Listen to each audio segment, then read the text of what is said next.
Hello, BookTube. Just wanted to make a quick, hopefully quick, video announcing that I'm going to be reading the BFG by Roald Dahl. Apologies for this camera showing everything in mirror image. About a year ago, I got into the habit of making videos whenever I started a reading project.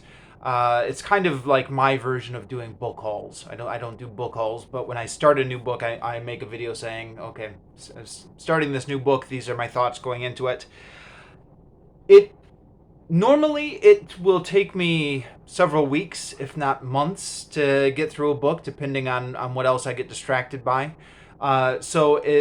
In that case, those started videos make a bit more sense. I mean, they're self-indulgent, whichever way you look at it. But having more of a lag time between starting the book and finishing the book, several weeks or a couple months, uh, makes more sense. With these children's books I've been reading lately, I finish them off in a day or two, which makes it a little bit silly to do these started videos. However, having started a tradition on this channel, I'm just a slave to that tradition. So I'm making a video saying I'm starting this book, even though I imagine I'm going to finish this off in a day or two. That's been my track record with these Roald Dahl books. So this is a reread. I read this, I think in third grade, or rather had it read to me by my third grade teacher. It was either my third grade teacher or my fourth grade teacher. I'm relatively sure it was my third grade teacher. I don't think I've actually physically read the actual words with my own eyes. I think this was something that I was read to. I had this book read to me during the daily reading time at my elementary school. We would all sit at our desks. The teacher would get out the book and read a chapter, and she was quite good, and she did all the voices quite well. So why am I rereading it now? Well, if you've been following this channel, you know that my wife has been reading a lot of children's books. She's Vietnamese, so she's encountering these stories for the first time. And I've just decided to tag along on her reading and reread these books as we go along with her. So she, on my recommendation, she ordered online and got delivered. Got delivered because we're in strict COVID lockdown here in Vietnam. Got delivered Charlie and the Chocolate Factory and Charlie and the Great Glass Elevator, and really loved them. And then I suggested more Roald Dahl, so we went with the BFG and the Witches, largely because these were the other two Roald Dahl books I remember encountering in childhood. I think there are a couple more. I think I read or had read to me the Twits, possibly James and the Giant Peach, although I don't remember that one quite as well. There are some Roald Dahl books I just never encountered in elementary school for one reason or another. I think Matilda, I think The Fantastic Mr. Fox. Although, with all the gaps in the memory, it's a little bit hard to say for certain. But anyways, these are the two books that really stuck out in my mind. So she ordered them online. She read them, and now I'm going to take this opportunity to reread them. As with Charlie and the Chocolate Factory and Charlie and the Great Glass Elevator, as she was reading this book and asking me questions about it, I began to realize just how little I remember of this book. Turns out I remember only a couple scenes in this book.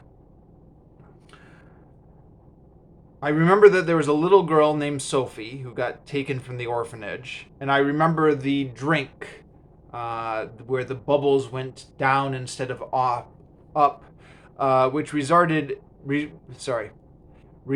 in Whiz Poppers, which are kind of like a gigantic fart that lifts you off the ground, although it's not really a fart because it's the carbonated bubbles apparently going down.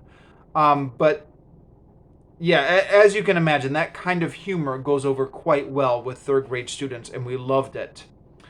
My wife, as she was reading this, was asking me a whole bunch of questions about the Giant's Dialect, about the different types of people and how they taste. The giant apparently has a non-standard dialect where he says uses is for the plural, like human beings is, which I what is that supposed to be? Is that supposed to be like a Northern English dialect or something? I don't know. But these kind of things always confuse non-English speakers when characters talk in a dialect that's different from the textbook English that they use. I've encountered this numerous times with students over the course of my career teaching English. So, anyways, I had to do some explaining about that, about how it was just a dialect. And then my wife was mentioning about the dreams. And I'm like, I don't remember that plot at all about the dreams.